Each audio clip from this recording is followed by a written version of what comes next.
My name is Joanne and I care for my 16-year-old son Andrew.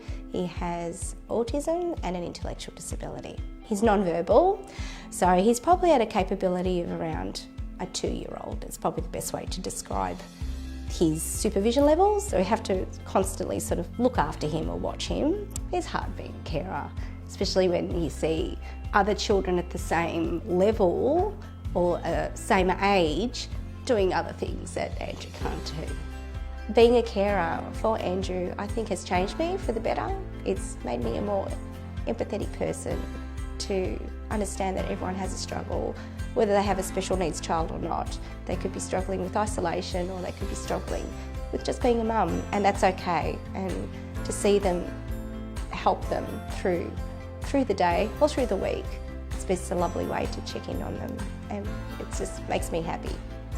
Being a carer is loving someone unconditionally. It's, people sometimes say, oh, you need to be a special person to be a carer, but I think you would do it regardless, because it's your child, it's your mum, it's your brother, whoever you're caring for.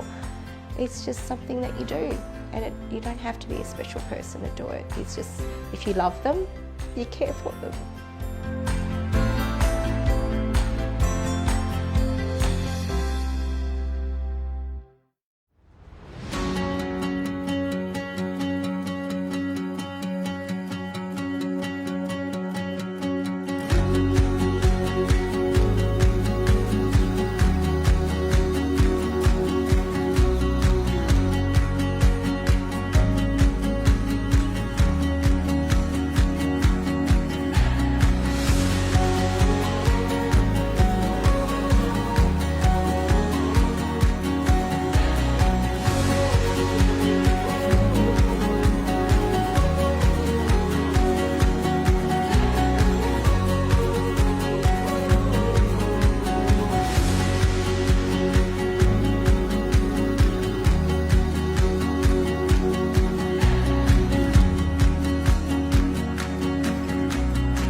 I'm here to spread the word of the Aboriginal culture, that the Aboriginal culture is not dead.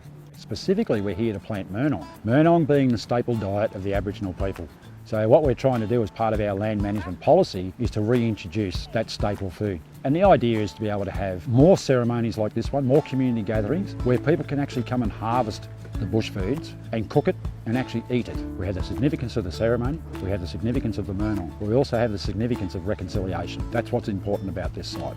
Moonee Valley City Council have recognised the importance of the history of the Indigenous people, and as part of that recognition has set aside part of 5 Mile Creek for us to manage. And the design is in the shape of a mother's eye. It leads down to the water, which leads to mother's tears. Also, it represents the 3 family tribes of Wurundjeri, the Wandins, the Nevins and the Terricks. Us as Aboriginal people, or Indigenous peoples anywhere, can no longer look after country the way that they did. It's up to every individual to do something about the land to improve it. And over time, we'll return it back to its once beautiful native landscape.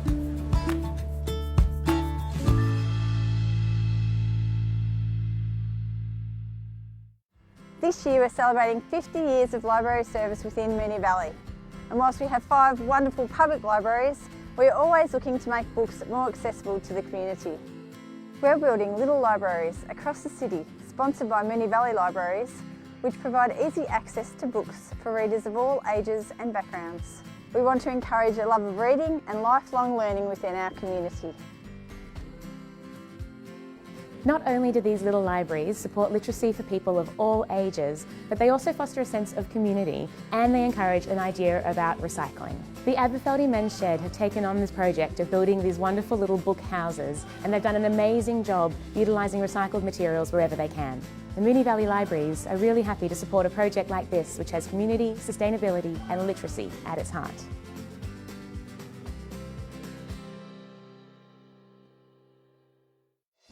Valley City Council engaged Kids Own Publishing to make this book with the children of the Avondale Heights Preschool.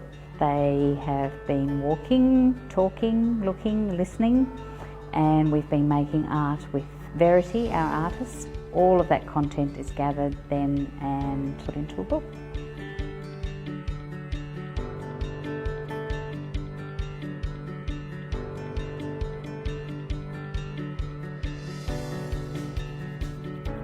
The reactions from the children for this project have been really warm and responsive. They have been so excited about being involved in the project. And the most exciting thing about the book that is made by the children for the children of Moonee Valley is that we are going to be able to deliver this book to each one of our education and care services in Moonee Valley.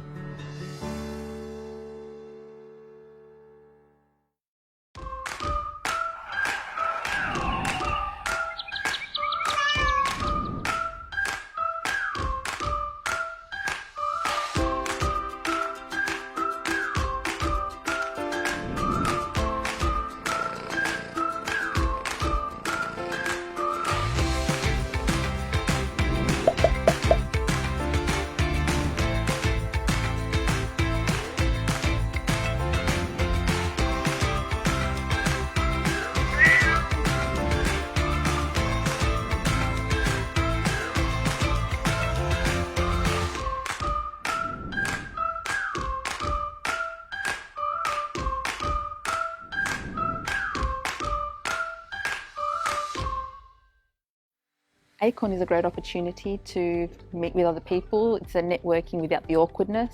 Everybody gets to share their experiences, brainstorm. It's almost like another brains trust. I've been coming to Acorn now for the last month actually, every Thursday, and it's been great. I've been meeting new faces, new people, and they've been great in giving me some good ideas. Technology is changing how, when and where we work. Council has started Acorn, a co-working space for entrepreneurs and business people to meet, share and collaborate. Acorn is currently a trial at Sam Merrifield Library with space for 15 businesses in 3 sessions each Thursday, and includes a program of business speakers to share their experiences. If you're interested, visit our website to reserve your place.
Welcome everyone to the ordinary meeting of Council for the 9th of October 2018, which is now opened. I'd like to advise members of the public gallery that this meeting is being recorded online and live streamed on the internet. The recording will also be available on Council's website and the gallery attendees are advised that their presence may be recorded.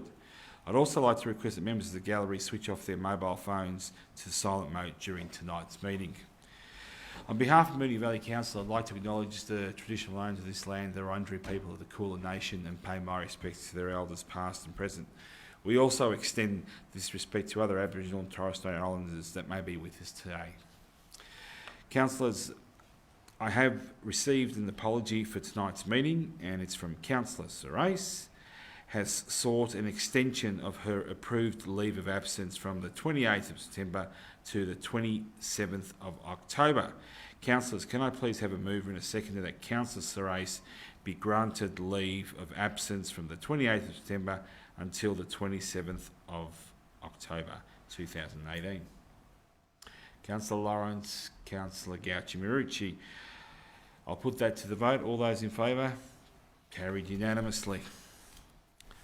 Councillors, can I please have a mover and a seconder for the minutes of the ordinary meeting of Council held on Tuesday, the 25th of September 2018 be confirmed? Councillor Gauci-Marucci, Councillor Nation. I'll put that to the vote. All those in favour? Carried unanimously. Declarations of conflict of interest. Does any councillor have any conflict of interest in any item on tonight's agenda? Councillor Byrne. Thank you, Mr Mayor. I'd like to declare an indirect conflict of interest in item 10.3 on tonight's agenda due to owning residential amenity in the area. Thank you. Councillor Sharp. Thank you, Mr Mayor. I would like to declare an indirect conflict of interest in 10.2 footpath trading policy due to my conflicting duty and my workplace. Thank you. Any other councillor? Presentations. Councillors, do we have any presentations this evening? Petitions and joint letters. Councillors, we haven't received any petitions or joint letters to be tabled tonight. Public questions. Mr Lancaster, do we have any public questions tonight? Thank you, Mr Mayor. No, there are no questions tonight from the public. Thank you. I might take this opportunity to remind everyone on live streaming about our public forum which will be held on the 16th of October in these chambers. Public forum is a great opportunity for members of the community to engage with councillors and play a role in the decision-making process, and residents are invited to register to come along and to present or raise any issues or matters which they would like to discuss with councillors or officers or ask any questions. The public forum starts at 6 p.m. and runs through till 6:45. Reports from special committees. Councillors, does anybody have any reports from the special committees? Okay, we'll go straight to the reports then. 10.1, Council report on tonight's agenda is the Council Plan 2017-2021 Year 2 update. Councillors, do I have a motion? Councillor Cusack. Chair, I'm happy to move the recommendation of the officer's report as a motion. Thank you. Do I have a seconder? Councillor Gauci-Marucci. Councillor Cusack. The report is very self-explanatory. It covers our progress over the last up to now about the implementation of the council plan, and how it's unfolding in the lead up to 2021. Clearly, it's very much our report card on progress, and I'm very pleased to see that most of what we've said we're going to do is being done and being done effectively. So I just commend it to you as a Thank you, Councillor. Observation. Councillor Gauci-Marucci. Thank you, Mr Mayor. As Councillor Cusack mentioned, it's fairly self-explanatory, but for me, I just wanted to draw attention to the section of the council plan around the neighbourhoods and their key projects, which, if you have a look at the appendices, are in the page 90s onwards. Just that's a really nice way to see some of the things that are occurring in your local neighbourhoods. Thank you, Councillor. Would any other councillor say a few words? As there is no dissent, I'll put that straight to the vote. All those in favour? Carried unanimously. Council report 10.2 on tonight's agenda relates to the footpath trading policy. Councillor Sharp, you may leave.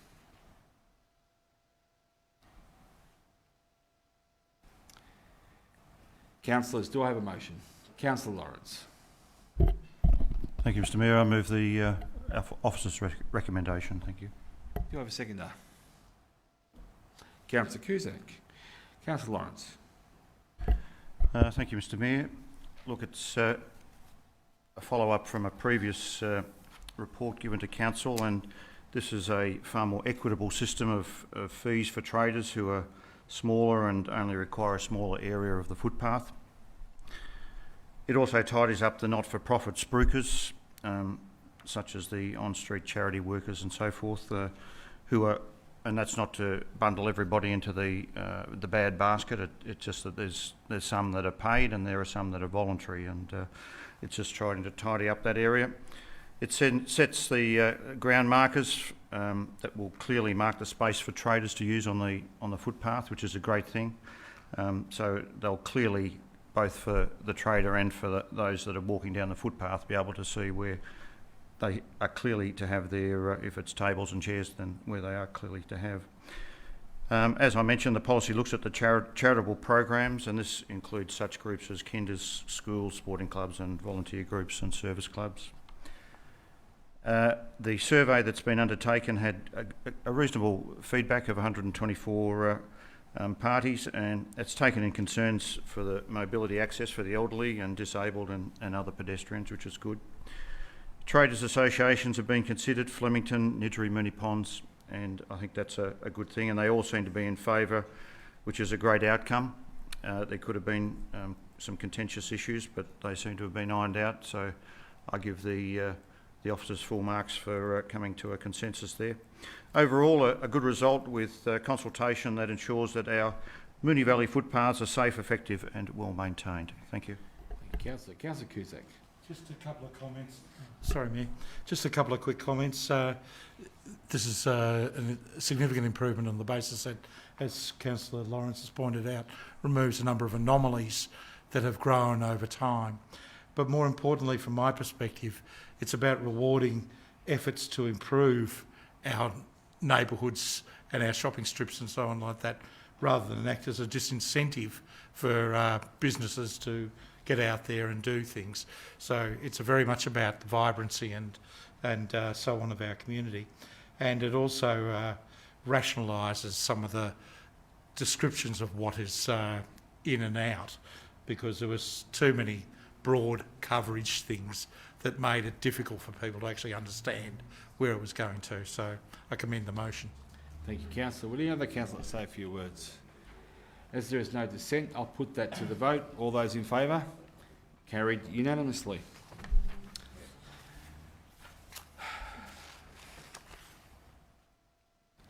I'll just wait for Councillor Sharp to return. Mr Mayor, I will be declaring an indirect conflict of interest in item 10.3, so I'll step out now. Feel free. Thank you.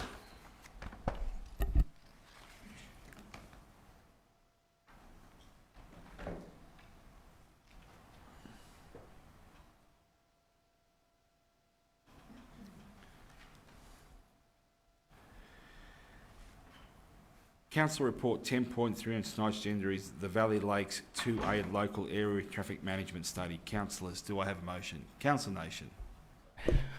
I'll move the motion in the form of the officer's recommendation. Thank you, Councillor. Do I have a seconder? Councillor Sharp. Councillor Nation, would you like to speak to the item? Yes, Mayor. So this is the final time this LADM is going to be coming before Council. It was moved in a draft form in April of this year. And is what has been probably a 16-month process, having a look at traffic movements and parking in the area of in Rosehill Ward, bordered by Rosehill Road, the Calder, Steeles Creek, and there's another road there as well, which I can't think of the top of my head. The process, as I said, it's taken 16 months. It's quite lengthy. It involves engaging traffic consultants and a working group, as well as that traffic group collating a lot of data in terms of traffic movements into and out of the precinct. In terms of changes between the draft, which was moved in April, and the one before us tonight. They're quite minimal. In terms of the traffic management, all draft items have been incorporated into the final traffic management plan without amendment. There's a couple of additions which were a continuous dividing line in Susan Court, and I think some pram ramps in Pamela Ave. In terms of the draft parking management plan, all the proposals in that April draft have been incorporated without amendment. There's a couple of little tweaks, including putting the 2P parking proposal in Centreway on hold, and also just a few minor corrections in terms of what existing restrictions were in some streets which were incorrectly listed in the draft. And just a few no stopping items around Susan Court as well, which tie in with that continuous dividing line. Otherwise, this is 16 months of work by consultants, the working group, and hopefully it results in safer traffic movements within that Valley Lakes precinct. Thank you, Councillor. Councillor Sharp. Thank you, Mr Mayor. Happy to concur with Councillor Nation. It's certainly a very comprehensive process that we go through whenever we look at a local area traffic management precinct. So happy to support this final plan. There's obviously been lots of community feedback, and the working group has obviously brought their own ideas to the group. So from what I can see, a lot of the issues have been addressed and fed into these plans, so certainly happy to support. Thank you. Thank you, Councillor. Would any other councillor say a few words? As there is no dissent, I'll put that to the vote. All those in favour? Carried unanimously. Next item on tonight's agenda is the response to the notice of motion of 2018-16 TPG small cell installation. Councillors, do I have a motion? Thank you, Mayor. I'd like to move.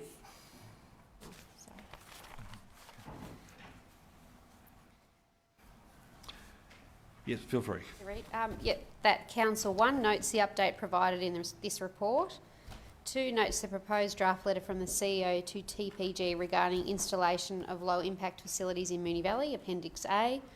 3 notes that officers will continue to monitor the level of community concern regarding the placement of current and future mobile phone infrastructure. 4 notes that officers will continue to monitor the rollout of TPG low impact facilities to ensure continued compliance with relevant legislation, and ensure Urbest Proprietary Limited, acting on TPG's behalf, identifies all community sensitive locations. 5 advocates to other levels of government regarding the need for cumulative impact to be assessed. 6 seeks written confirmation from TPG that A, TPG has met compliance with the Communications Deployment Code regarding notification and consultation, and B, TPG has applied the precautionary principle required by the code.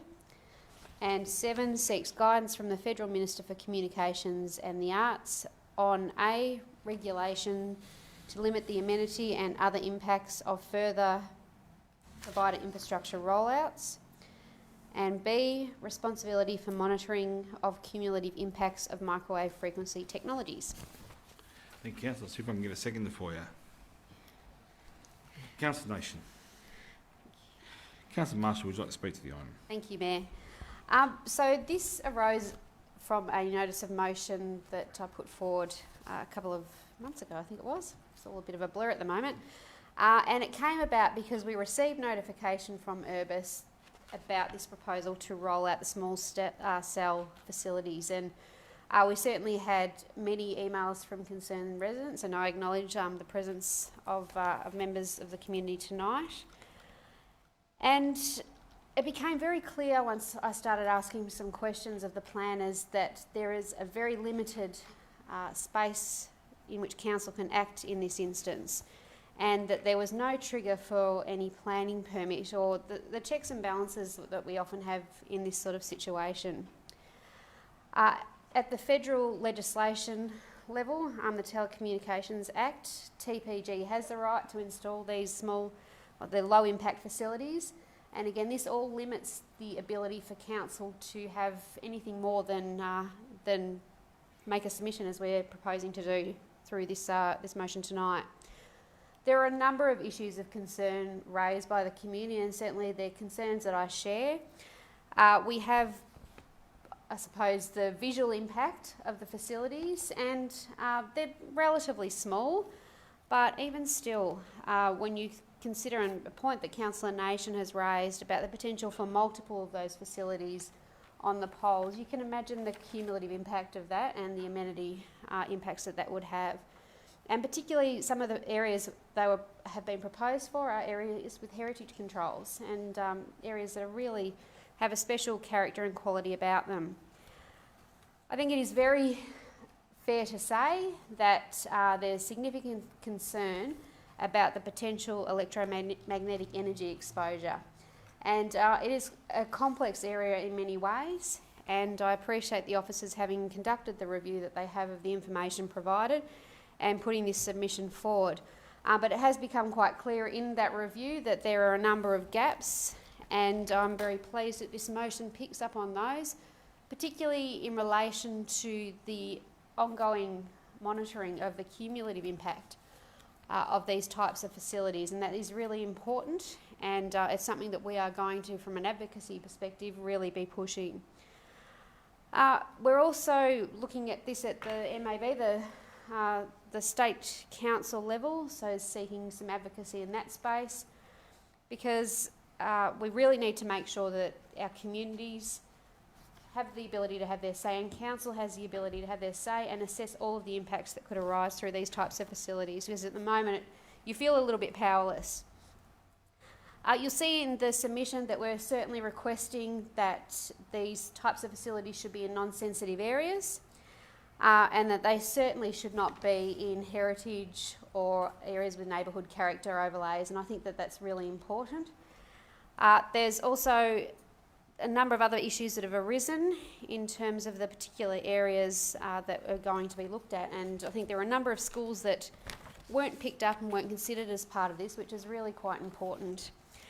So the submission's in there, and obviously we will see how this plays out. As I said, unfortunately there are limited things we can do at the moment, but we certainly, from an advocacy perspective, we really need to try and agitate for some change, from some reform of this space, and to enable councils and communities to have much more of a say than they currently have. Thank you, Councillor Marshall. Councillor Nation. Thank you, Mayor. Happy to second this motion and thank Councillor Marshall for bringing it to us as a notice of motion previously. Last time we discussed 5G and this TPG rollout in chambers, I spoke about the increased demands on infrastructure that come with the 5G technology. Obviously, the benefit of increased speeds and less latency does, however, mean that these small cell installations need to be within around about a 200 to 300 metre radius, rather than your 2,000 metres or 3,000 metres that the current 4G can work off. The issue, as Councillor Marshall has alluded to, is then that you, in an area that might have had one 4G tower, you'll need a larger quantity of these small cell towers or small cell boxes. Councillor Marshall mentioned that our hands are tied somewhat, but I do commend this motion to us because the advocacy element's really important, and particularly because in my view, the government and even in that communication space will be playing a little bit of catch-up and possibly isn't aware of the extent that this rollout will have an impact, or the extent of the impact this rollout will have. And as Councillor Marshall's included in the motion, potential cumulative impacts should Telstra or Singtel Optus roll out their 5G networks, and Vodafone as well, should they no longer stay on the Optus network but roll out their own technology. For us as a council, I think it's really important that we are on top of what is happening in this space, particularly anticipating those further rollouts, and hopefully through advocacy to the MAV and writing directly to the federal government, we can flag this as an issue. Just before I finish, I do note that they've had some significant issues in the US in terms of who owns the infrastructure, and there are a few local towns, I think St Louis was one, which fought quite hard to ensure that the small cell stations weren't in publicly visible locations that would then take away from those really historic streetscapes. And it was that local government or that tier of government that was doing the advocating to the higher levels of government. So let's see what comes back. Hopefully we can get the ball rolling at MAV as well, and I'd commend this motion to my fellow councillors. Thank you, Councillor. Any other councillor? Councillor Cusack.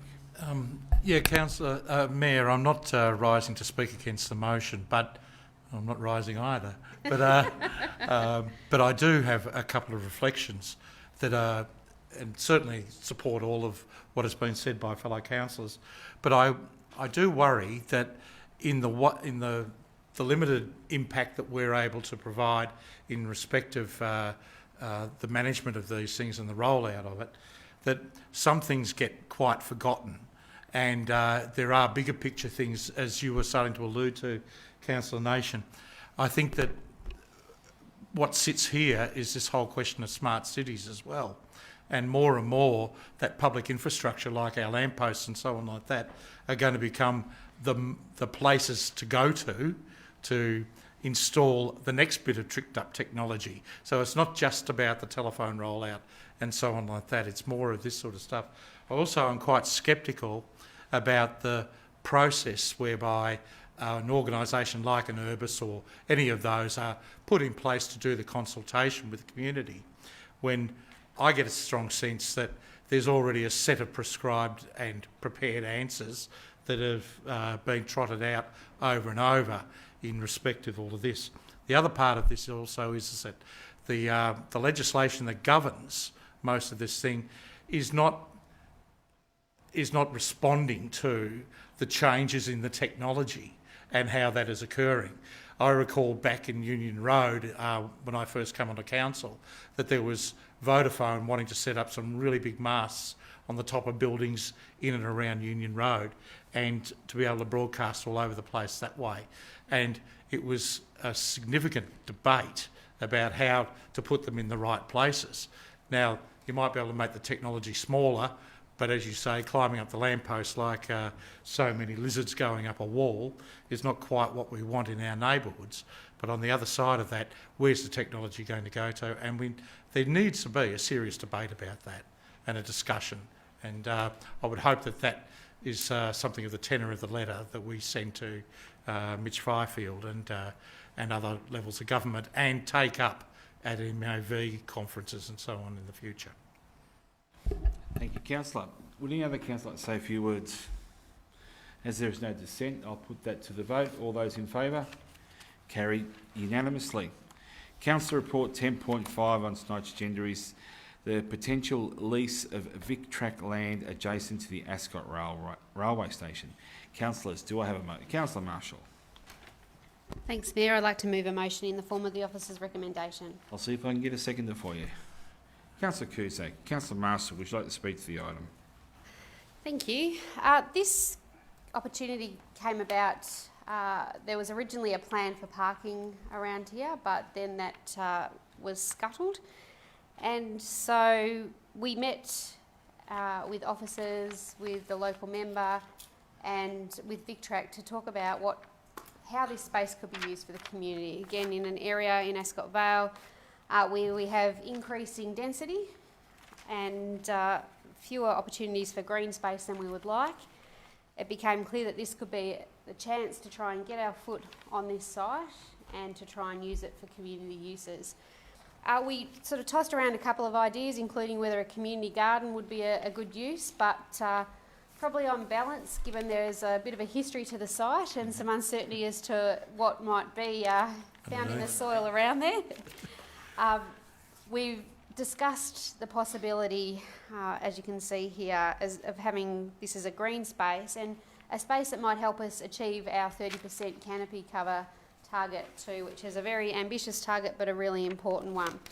So look, I'm really excited. It's one of those things, just the timing worked out. I think the officers in a short time have come up with a great concept plan, and you can see there's a proposal, both the greening, the potential for a small pocket park, and then also the ability to increase the access, the pathway access along the railway line. So I've got, one of my little dreams is to think about the potential for us to really look at the land adjacent to the railway reserves and maybe have Moonee Valley's own Skyline Highline sort of working its way up in various parts of Moonee Valley. And I think that hopefully this might be the first part of it, and if this one works we might try and identify some other patches of land and try and use it for community uses. So I hope councillors see fit to support this motion. Thank you, Councillor. Councillor Cusack.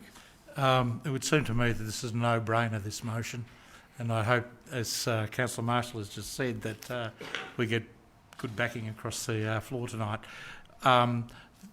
The thing about this, and the most striking thing about it, is it provides another opportunity for a local community that is in and around that area to create a beautiful little space for itself. And it's the opportunity also, as Councillor Marshall has pointed out, to maybe use that as a model to roll out other options around the municipality. We have in that neck of the woods a huge shortage of green space, and the opportunity to open up things that have been locked up and kept away from the community is a strong driver in this. And so I just suggest that we might do as Councillor Marshall has suggested, look at an inventory of those potential places along the railway lines and think about it. There's a great example in Kensington, at the extension of Bel Air Street off Macaulay Road, a strip of land that was right next to the railway station, that not next to the railway station, next to the railway line, that was doing nothing for a long, long time, and locals agitated a bit, and now you've got a 25-year-old or maybe 30-year-old park called Skinny Park, and that's its official name, and named by the kids and named by the residents, and much loved. And that's the sort of opportunities we can create. Thank you, Councillor. Would any other councillor like to say a few words? As there is no dissent, I'll put that to the vote. All those in favour? Carried unanimously. Notices of motion. Councillors, next item of business is notice of motion. We have no notices of motion listed for tonight's agenda.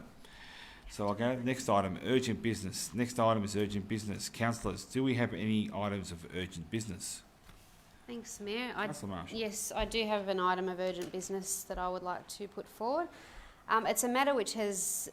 let's see if we can get the urgent business approved so we can discuss it.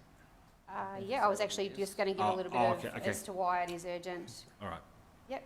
Feel free. Happy. So since the distribution of the agenda, we've been advised by the CEO that he needs a council resolution to undertake this action.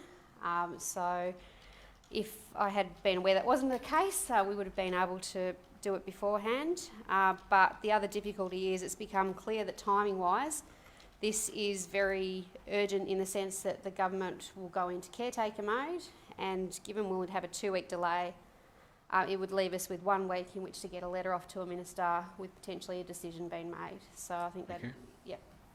I'll see if we can get this approved as urgent business. Councillors, I'll put that to the vote. Oh, sorry, seconded by Councillor Cusack. Does anybody want to discuss the item, or would you like me to just go straight to the vote? Sorry, actually, should I flag what the item is, Mayor?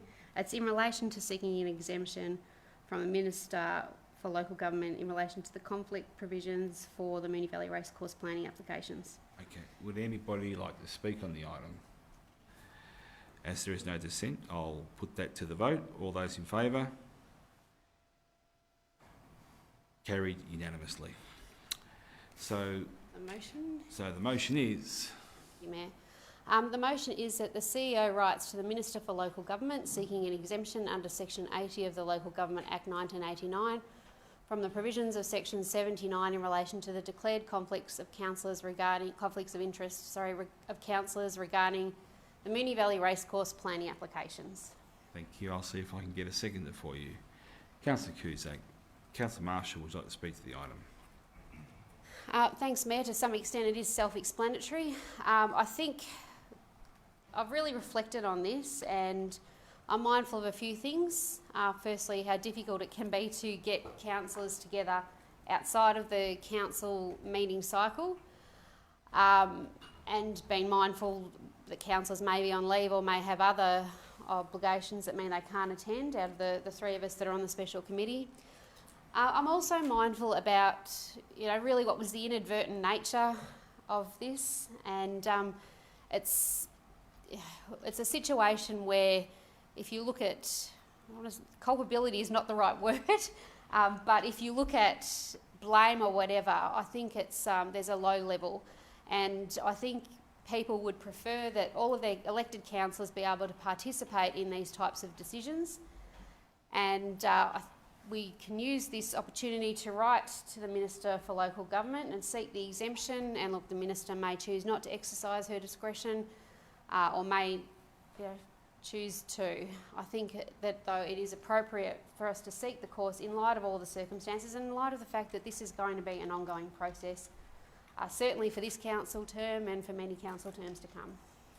Thank you, Councillor. Councillor Cusack. I think it's important that we at least put this idea to the Minister. Over many, many years now, the community and this council have worked closely in respect of what that development might be like at the racecourse.